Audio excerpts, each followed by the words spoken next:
You belong to a primordial and brave nation that is not only worthy of praise and contemplation, but one which has also accomplished countless glorious deeds that we will mention in this book.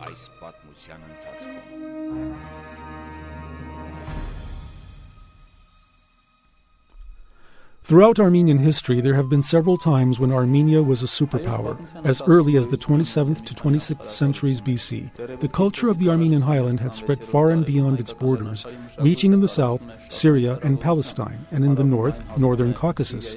Later on, in the 23rd to 22nd centuries BC, for about a century, a coalition of 17 states of the Armenian highland ruled most of the Near East.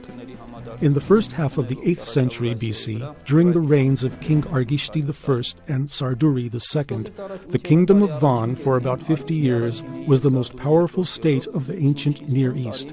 Armenia also reached the status of a superpower during the rule of Emperor Tigran the Great, as well as during the reign of the Armenian Bakratuni dynasty, which extended its rule beyond Armenia to Iberia, Caucasian Albania, and Abkhazia, a territory which stretched from the Taurus Mountains to the Greater Caucasus. However, in the collective memory of the Armenian people, the most lasting impression was left by the sea-to-sea empire of Tigran the Great. Why is it so? In order to find an answer to this question, we must look closer into some of the events that shaped this era.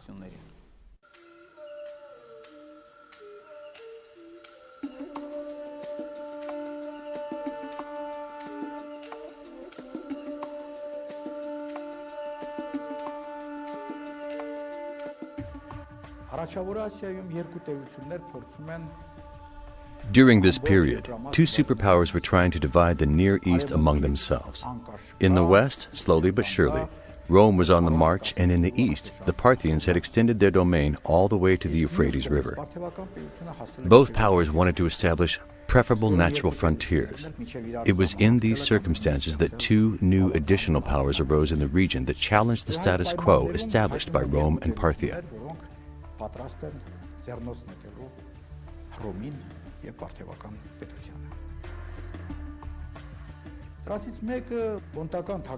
One of these was the kingdom of Pontus, whose king was Mithridates VI Eupator, an exceptionally talented and ambitious ruler. Mithridates was fluent in more than 20 languages, including tribal languages, and had set a goal of establishing a powerful Hellenistic state.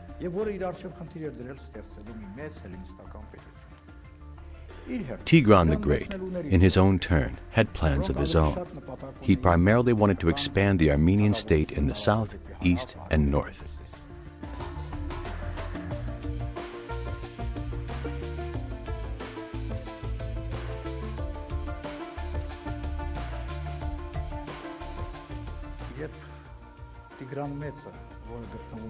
Tigran the Great was in the Parthian court as what is often referred to as a hostage.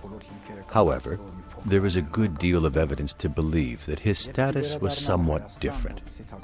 When he was about to return to Armenia to inherit the kingdom, he found out that it was not going to be an easy feat.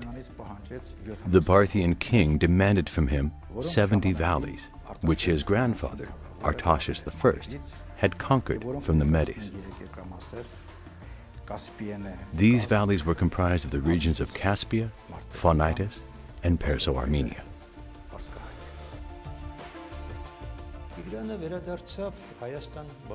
Tigran returned to Armenia at a mature age. He had seen a lot and realized many things.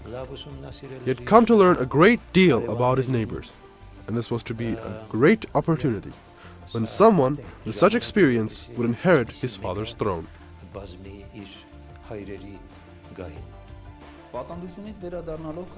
After returning to his homeland, Tigran was crowned in a place which was neither its capital or the spiritual center.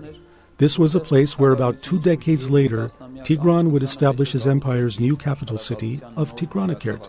This means that even prior to his return to Armenia, Tigran had planned out the establishment of his new empire and had contemplated the approximate borders of this vast domain, and the new imperial capital would have to be in its geographic center.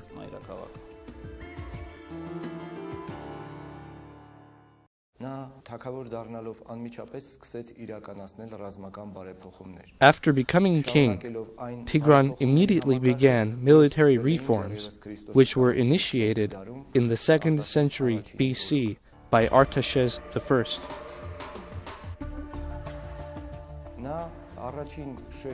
He placed an emphasis on the striking capability of his armed forces and thus established heavily armored cavalry units. Tigranes did not overlook the importance of the infantry as well. This was contrary to the approach adopted by the Parthians, where the infantry played a secondary role compared to the cavalry units. This strategy was also contrary to the policy of the Romans, where infantry played the paramount role and the cavalry was relegated to a trivial function. In mountainous terrain, where the movement of cavalry troops was virtually impossible, the infantry's purpose was of the utmost importance, since in such locale, only the latter was able to conduct a full-fledged and prolonged battle.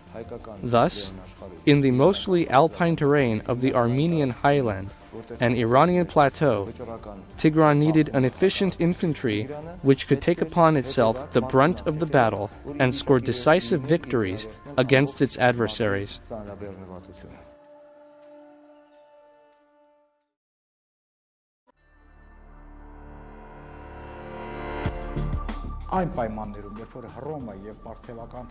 When Rome and Parthia were trying to divide the Near East amongst themselves, whether by calculation or coincidence, an alliance was formed among Pontus and Greater Armenia.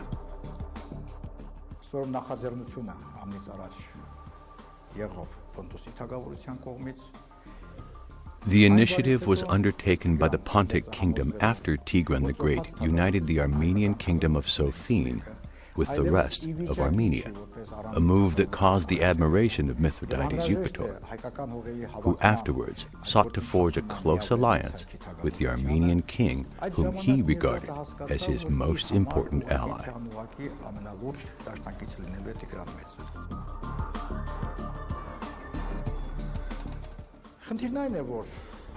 Mithridates Eupator, probably around 111 BC, found refuge in the kingdom of Lesser Armenia, which during this time was ruled by King Antipatris.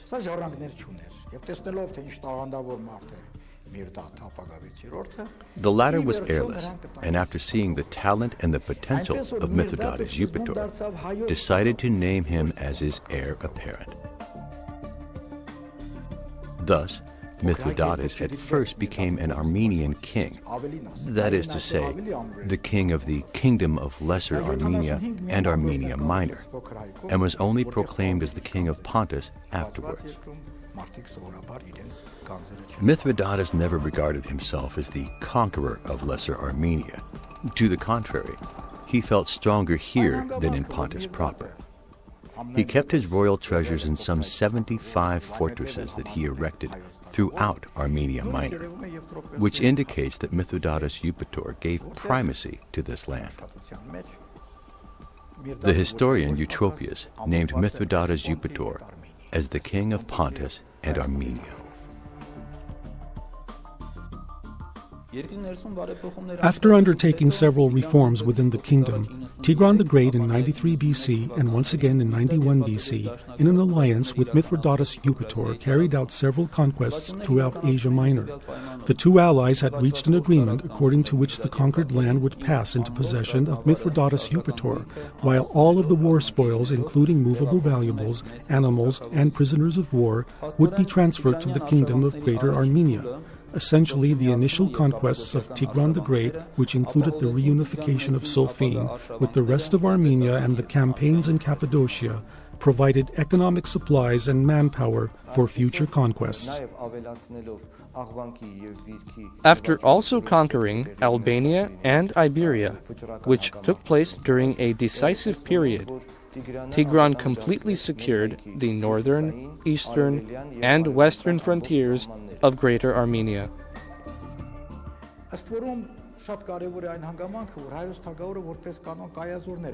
It is important to note that, as a rule, the Armenian king placed garrisons in these conquered countries. This is also true much later, in the 3rd and early 4th century, as the military register of the Kingdom of Armenia notes that a special 4,000-strong Armenian garrison was stationed in the kingdoms of Albania and Iberia, which are called conquered countries.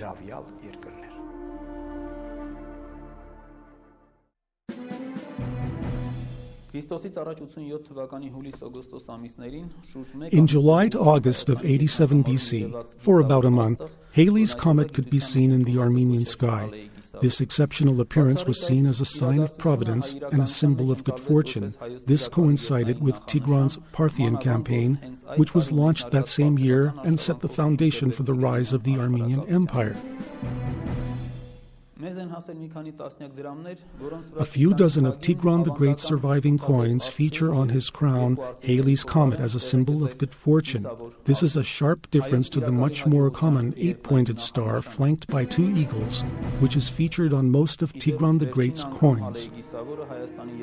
Incidentally, the last time Halley's Comet appeared in the Armenian sky was on the eve of the Artsakh liberation movement.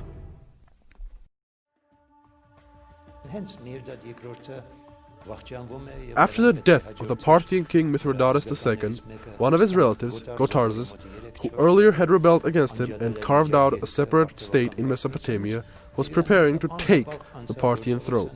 It was at this moment that Tigran the Great quickly took action and launched a military campaign into Mesopotamia. A proper time and route was chosen for the campaign.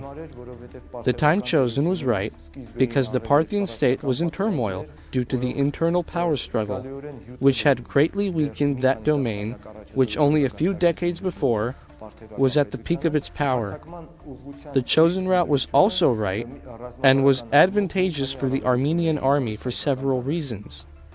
The Armenian army crossed into Parthia through the 70 valleys which Tigran the Great earlier had to give up to the Parthians in order to return to Armenia and assume the throne as the new king.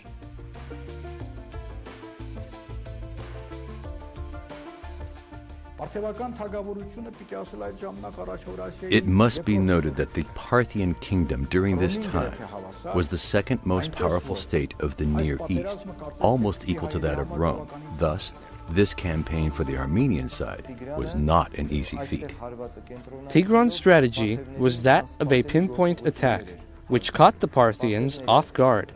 The Parthians were most probably expecting an attack through the region of Atropatene. However, after taking over all of the defensive fortifications in the area, Tigran moved the army to northern Mesopotamia. Here, near the ancient Assyrian capital of Nineveh, a decisive battle took place, which resulted in a victory of the Armenian army over the main Parthian forces. It was impossible to resist someone who was well aware of the Parthian strategy and tactics, had cavalry that was just as powerful as the Parthian one, yet at the same time had a potent Armenian infantry, which was organized in the classical formation of the phalange, and the Parthians were not able to properly defend themselves against these formations.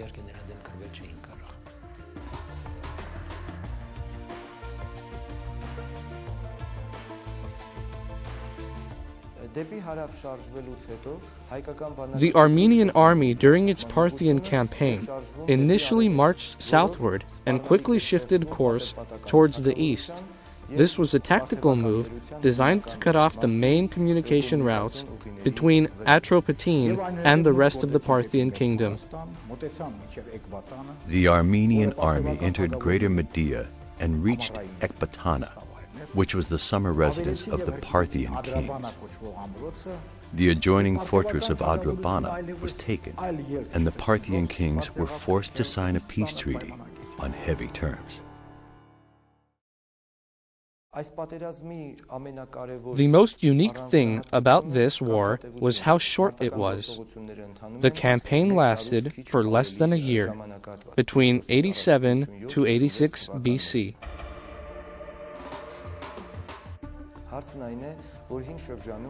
In ancient times, such a short war was almost unheard of.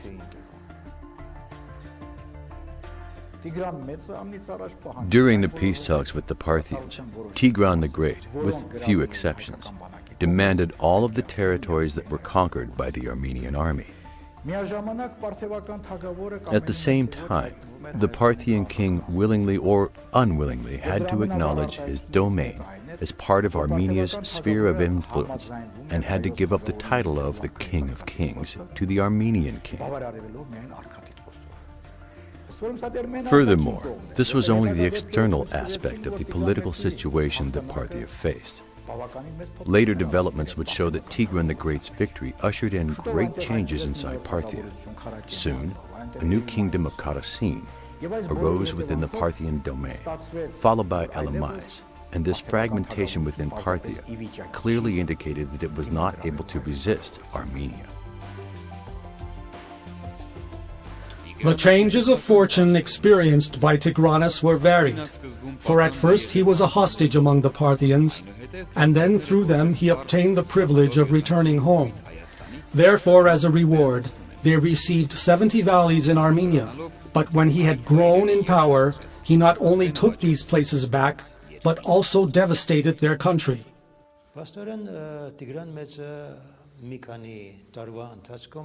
Thus, within a matter of a few years, Tigran the Great became the King of Kings, and as such, attained the status of the most powerful ruler throughout the Near East. Armenia became the nucleus around which federative and confederative countries, kingdoms, and dynasties banded together. A territory which stretched all the way to Lake Aral, the Indus Valley, and the Persian Gulf.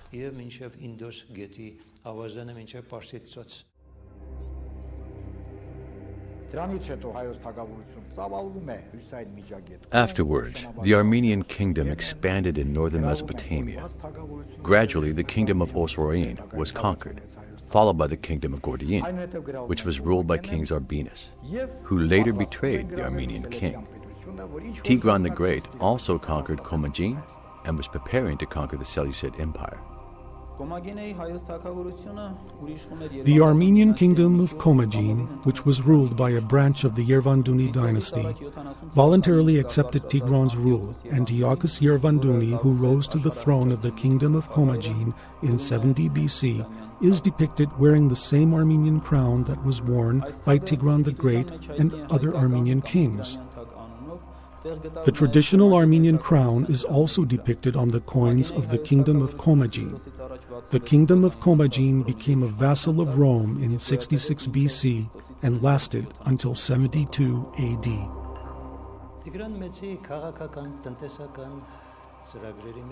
Tigran the Great planned to have a political and economic unification of all the Near East within a single state entity. In order to achieve this, he had to focus his attention and efforts on the Seleucid Empire.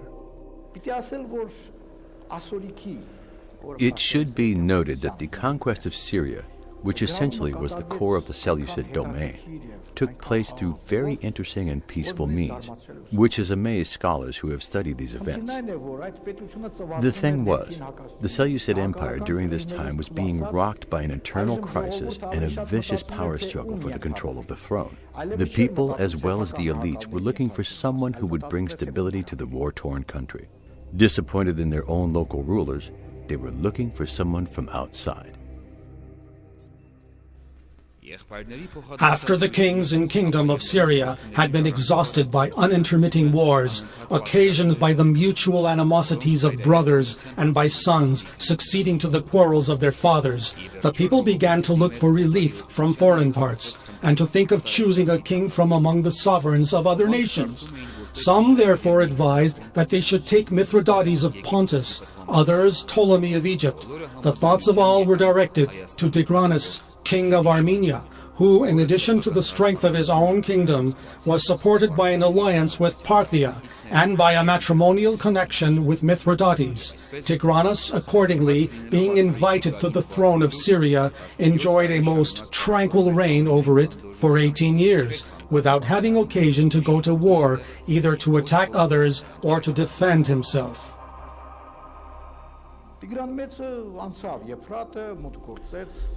Tigran the Great crossed the Euphrates and entered Antioch. All of this was achieved peacefully, since Antioch itself was very much interested in Tigran's arrival. Tigran took control of all the strategically important trade roads, which was also preferred by the Seleucids themselves.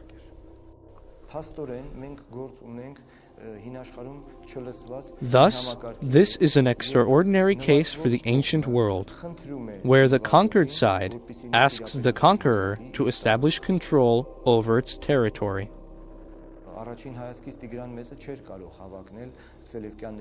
From the first glance, Tigran was not qualified to rise on the Seleucid throne as its savior, since he was not a member of the Hellenic royalty that hereditarily ruled the Seleucid Empire and did not have a cultural or ethnic bond with the people of Syria.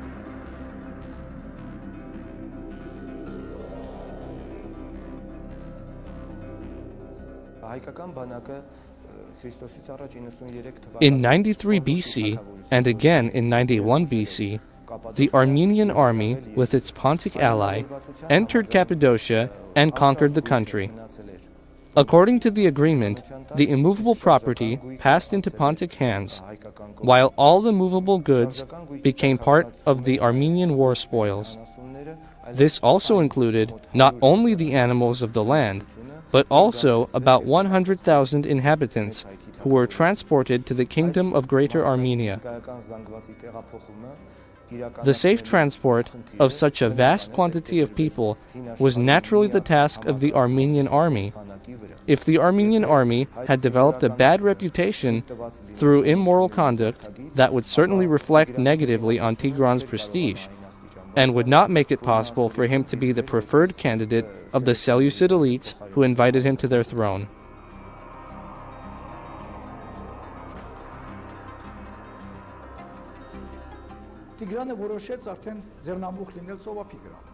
Tigran had already decided to conquer the seashore in the eastern and northeastern sections of the Mediterranean Sea basin. There was certain resistance against Tigran's takeover by some of the important cities and ports that were active in sea trade with other centers adjoining the Mediterranean Sea. However, the Armenian army was able to, one by one, take over these important cities and ports. After conquering the cities of the eastern Mediterranean Sea basin, including cities such as Laodis and Beirut, Tigran the Great granted them local self-rule. These cities, which received wide autonomy, were grateful to the Armenian king, and as a sign of gratitude adopted a new calendar, starting with the year 81 BC, the year that these cities were incorporated into the domain of Tigran the Great, but with local administrative rule. The cities were also allowed to mint their own currency, which also featured the new calendar count, starting with that year. At the same time, the Armenian armies defeated in the south the Nabatean and Judean kingdom. About this time, news was brought that Tigranes, the king of Armenia, had made an eruption into Syria with 500,000 soldiers and was coming against Judea. This news, as may well be supposed, terrified the queen and the nation. Accordingly, they sent him many and very valuable presents, as also ambassadors, and that as he was besieging Ptolemais. For Selene the queen, the same that was also called Cleopatra, ruled then over Syria, who had persuaded the inhabitants to exclude Tigranes. So the Jewish ambassadors interceded with him and entreated him that he would determine nothing that was severe about their queen or nation. He commended them for the respects they paid him at so great a distance and gave them good hopes of his favor. The Armenian king's supremacy was also acknowledged by the Arab tribes of the Persian Gulf. Tigran the Great's rule was also recognized by the states and tribes that lived on the banks of Central Asia's Oxus River.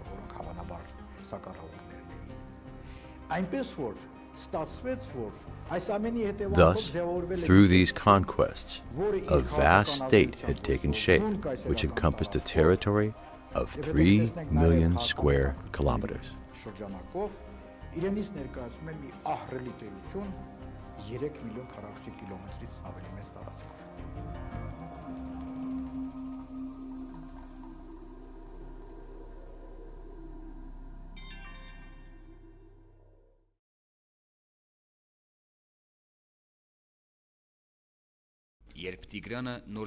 From a small and inconsiderable beginning, he, Tigranes, had gone on to be the conqueror of many nations, had humbled the Parthian power more than any before him, and filled Mesopotamia with Greeks, whom he carried in numbers out of Cilicia and Cappadocia. He transplanted also the Arabs who lived in tents from their country and home, and settled them near him, that by their means he might carry on the trade. He had many kings waiting on him, but 4 he always carried with him as servants.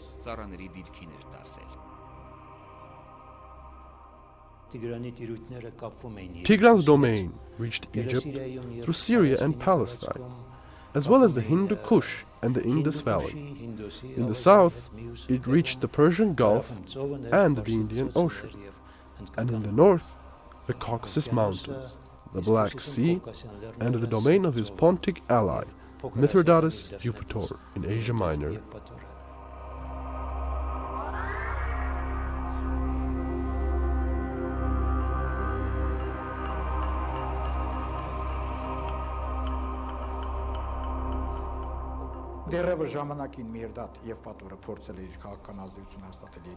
At one point, Mithridates Eupator wanted to establish his political influence in Egypt, yet it was Tigran the Great who afterwards was able to establish his influence by placing Ptolemy XII on the Egyptian throne. If the Armenian domain under the leadership of Tigran the Great lasted a bit longer, Egypt too would find itself within the borders of the vast Armenian state. Additionally, Tigran the Great was able to extend his control over the pirates who were active throughout the Mediterranean Sea and its coastline. The pirates had established a firm presence on the Cilician coast and stretched further westward. The pirates naturally were a power of their own and were not directly under the rule of the Armenian king. However, directly or indirectly, their attacks against the Romans were helping Tigran. Finally, the most important aspect of the new Armenian Empire was the establishment of the new capital of Tigranakert.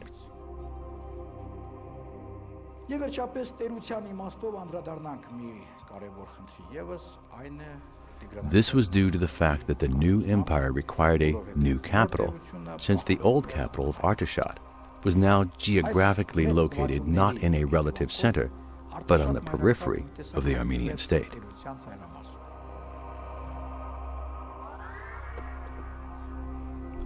Tigran the Great's second capital after 83 BC was Antioch, the capital of the Seleucids, which of course was outside of the kingdom of Greater Armenia.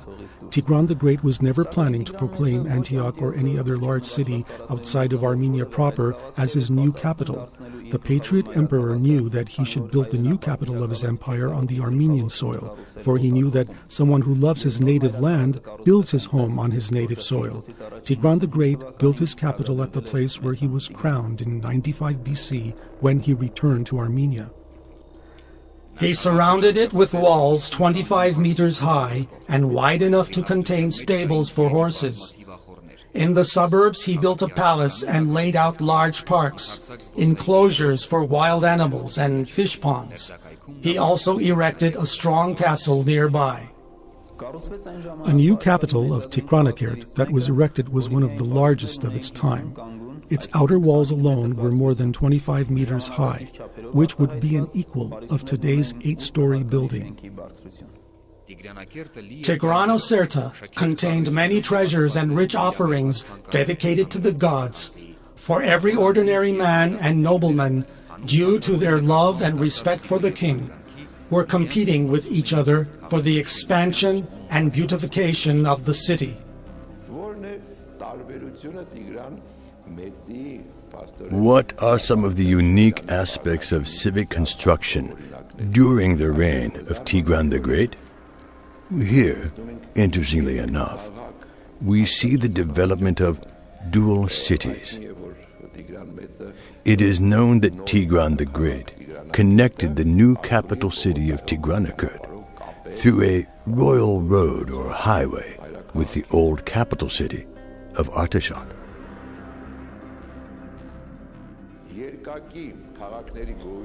We see this concept of dual cities, that is to say, two major cities connect with each other by a direct highway, only picking up later on. In the 19th century, we see this concept develop into connected cities, with dual centers of administration that are connected together. A number of authors believed that this was a 19th or even 20th century invention. However, we see the same form of civic construction during the time of Tigran the Great.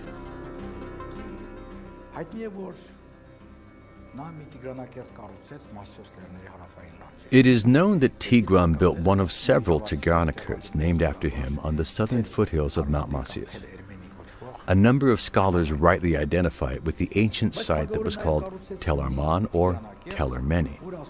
The king also built another Tigranakert, which is located between the Zugma River Pass and Olaberia. It is believed that Tigran also built two more Tigranakerts in the Utik and Artsakh provinces of Armenia. Tigran most probably built two more cities named after him, one of which is noted in Ptolemy's geography as Tigranoma, which most probably is the Greek version of Armenian Tigranovan. This city was located southeast of Lake Urmia. The other Tigranovan built by the Armenian king was located in the present territory of the Autonomous Republic of Nakhichevan. Thus, Tigran, like other Hellenistic kings, wanted to immortalize his name and deeds by erecting numerous cities that were named in his honor.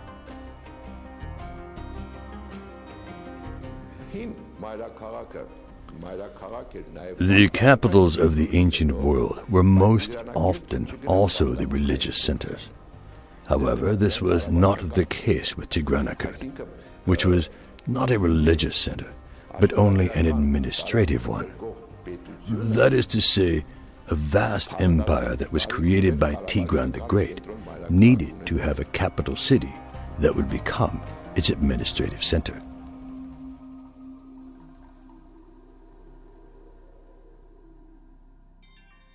Tigran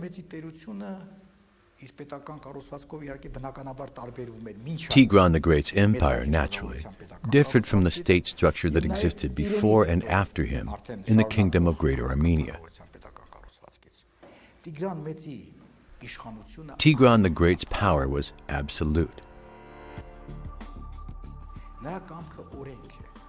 His will was the law of the land.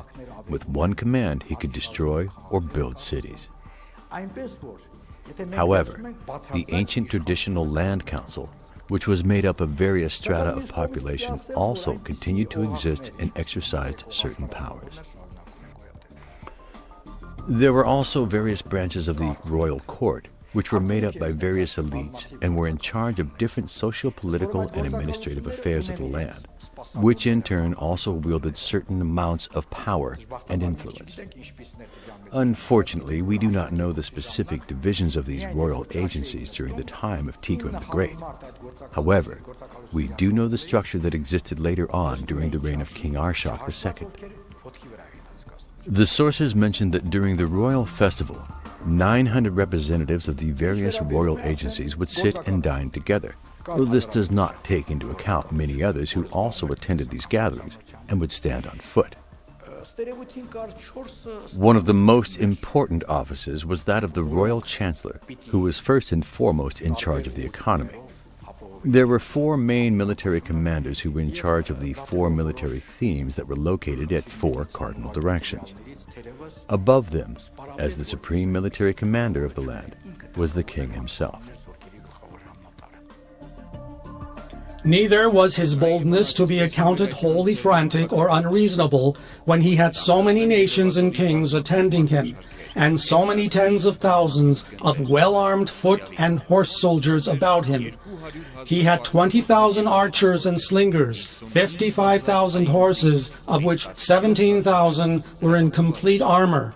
As Lucullus wrote to the Senate, 150,000 heavy-armed men, drawn up partly into cohorts, partly into phalanxes, besides various divisions of men appointed to make roads and lay bridges, to drain off waters and cut wood, and to perform other necessary services, to the number of 35,000, who, being quartered behind the army, added to its strength, and made it the more formidable to behold.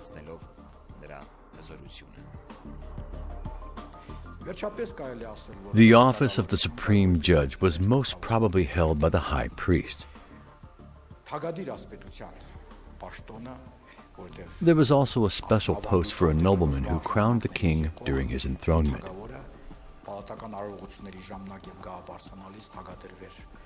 The royal bodyguard of the king, contrary to an opinion held by some, was made up of not 6,000, but of 10,000 elite soldiers. This can be verified by the military registry of the Kingdom of Armenia.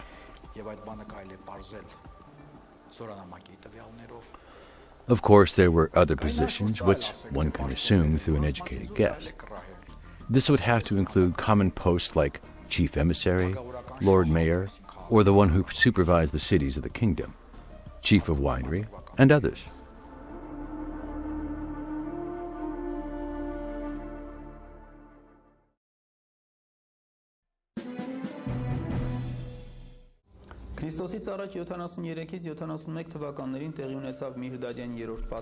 The Third Mithridatic War took place between 73 to 71 BC, and which resulted with Mithridates Eupator's defeat at the hands of the Romans. Mithridates retreated to Armenia.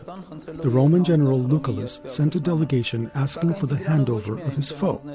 However, Tigran the Great not only did not hand over his ally and father-in-law, but did not rush to return to Armenia as he was busy with state affairs in southern Phoenicia. Tigran the Great, through his scouts, had learned that the Roman Senate did not approve Lucullus's war against Tigran the Great, sovereign of the East.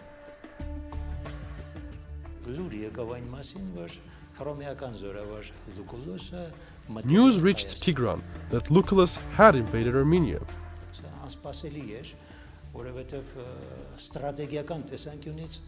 This was unaccepted, since it was not acceptable for the Roman side to enter a vast domain without proper preparation. The latter developments came to prove this supposition. The Romans were not ready to conquer Armenia, and were never able to absolutely conquer Armenia for centuries to come.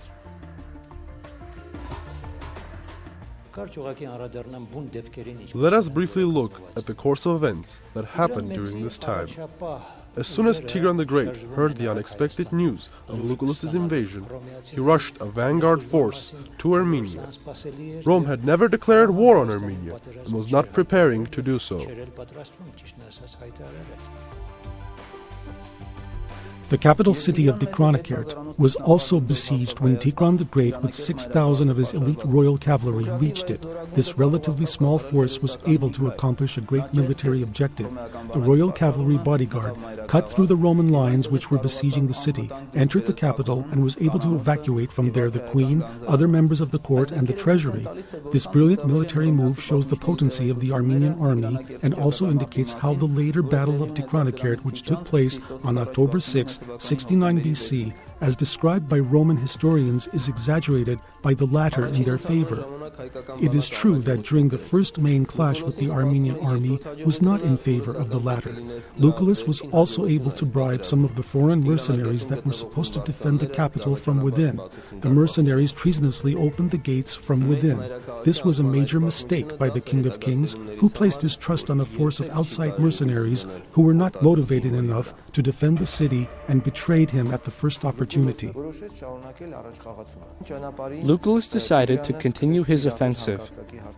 All along the march, the Armenian army would engage the Romans in skirmishes. The Armenian cavalry, headed by Tigran the Great, also struck in the most unexpected circumstances. The Roman formations were not prepared for such lightning assaults. The Roman scouts were also not proficient enough in this region to properly report on Armenian army maneuvers. This is why Lucullus decided that crossing the Aratsani River was not a bad idea, which in turn resulted in the Battle of Aratsani. At the Battle of Aratsani, the Roman army suffered a heavy defeat. The Roman historians who wrote on behest of the Roman Senate are not objective and present this defeat as simply the desire of their soldiers to return back to Rome. This is as absurd as the claim by a Roman historian that at the Battle of Dicronikert, the Romans lost only 5 men and the Armenian side lost 155,000. This simply does not make sense in light of the fact that only a 6,000 strong Armenian detachment was able to completely break Roman ranks, get into the city, and rescue the queen and other members of the court and the treasury.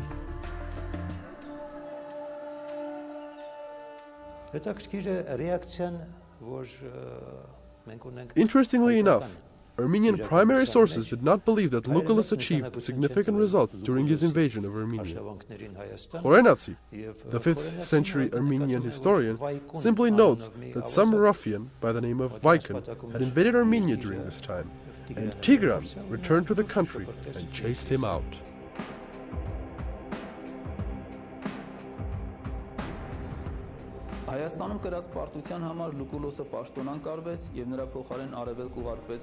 Lucullus, due to the fact that he was defeated in Armenia, was removed from office, and the Roman Senate in his place sent another general, Pompey.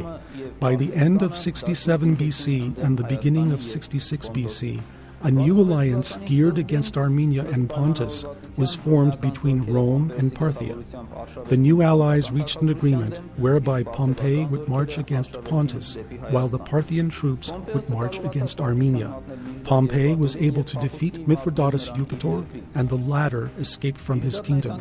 Mithridates this time retreated to his son's kingdom of Bosporus, which was situated in the present territory of Crimea. In 63 BC, Mithridates committed suicide. However, the Parthians who marched towards Artashad were not able to succeed and were crushed by Tigran's forces and retreated to their kingdom. Pompey and Tigranes began negotiations in order to reach a peaceful resolution. During the negotiations, the Armenian side was not giving in to their terms. Thus, the Armenian side was victorious. Tigran the Great was even able to conquer parts of Roman-controlled Galatia and had set up a buffer zone between his domain and that of Rome in order to win time in case there was an invasion of his domain. However, Tigran the Great decided to reach peace through certain compromise. This was mainly due to the fact that his Pontic ally was completely defeated, and the Armenian king was now alone in his standoff against the united forces of Rome and Parthia. He could continue to resist in order to maintain his glory and power, for only a year before he had crushed the Roman forces of Lucullus, and only months prior had once again defeated the Parthians. However, the new alliance between these two major powers of the ancient world had created a new reality by which Tigran now faced all of the world, so to speak, since these two powers, along with the Armenian Empire, were the leading superpowers of the time. When the Armenian king had to decide between personal glory and his homeland's future and security, Tigran, without any hesitation, placed the interests of his country and people above all else. Tigran the Great gave up some of his conquests with the condition of maintaining complete sovereignty of the kingdom of Greater Armenia. The Romans were thrilled by these terms and, in turn, wanted to do everything in their power in order to win the favor of the Armenian king. Roman historians are biased in their presentation of some of the terms and details behind the treaty. However, it is evident that the Romans had to give up on their initial agreement with the Parthians of handing over to them Gordian and northern Mesopotamia. The Romans had turned down the Parthian request and did everything in their power to make sure that both of these territories remained part of Armenia. After the Treaty of Artashad, which was concluded in 66 BC, Tigran the Great concluded his warpath, and for the rest of his reign, which lasted for another 10 years, ruled peacefully and passed down the honorific and imperial title of the King of Kings to his descendants who succeeded him. Who was Tigran the Great, and how did he view himself and his role? Tigran the Great was the descendant of the great ancient dynasties that ruled Armenia. He felt that not only was he the master of his own land and people, but more importantly, had a supreme duty, just like a father has duties and obligations when it comes to taking care of his family. Thus, Tigran the Great was one who deeply cared for the well-being of his people and country. This is why, during his time, Armenia truly reached unprecedented heights of development and progress. After becoming the emperor of a vast domain, Tigran the Great extended the same care and devotion to other peoples and countries outside of Armenia that were part of his empire. Many scholars have pointed out that Tigran the Great carried out a policy of tolerance and granted local self-rule to many people and cities that were now part of his empire. Tigran never trampled upon and always respected their ways, customs, languages, and deities. In turn, many of these people were in awe of Tigran and in their praise raised him to a level of deification.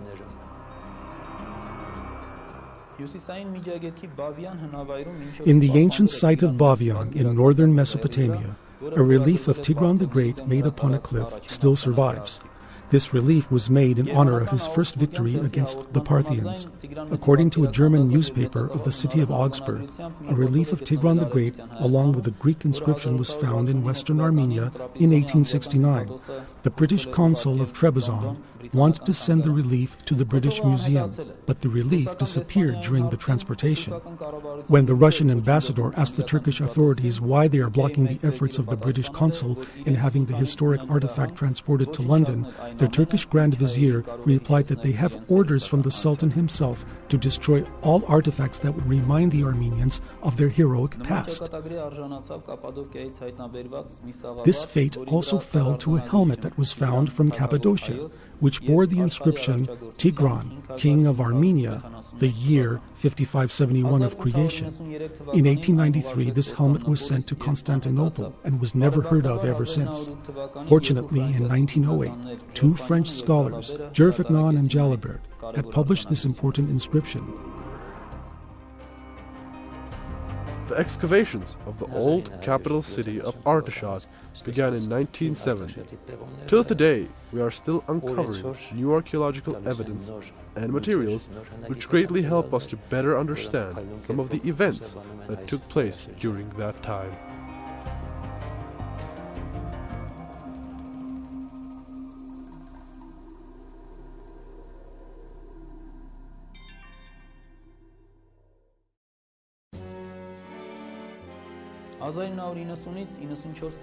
From 1990 to 1994, imbued with the spirit of Tigran the Great, Armenian freedom fighters were able to liberate some of the regions of northeastern Armenia.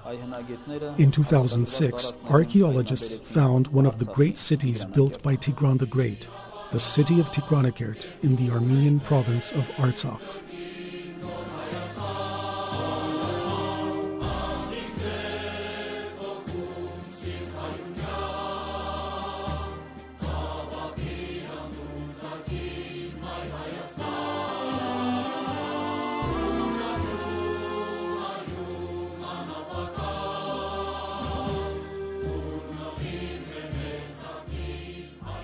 Tigran the Great rose to the throne 2,100 years ago, and within only 25 years expanded the borders of Armenia tenfold.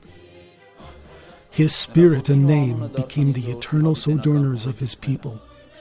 He proved to the world that it is possible to be a king of kings and remain pious. He was the Patriot king, Tigran the Great.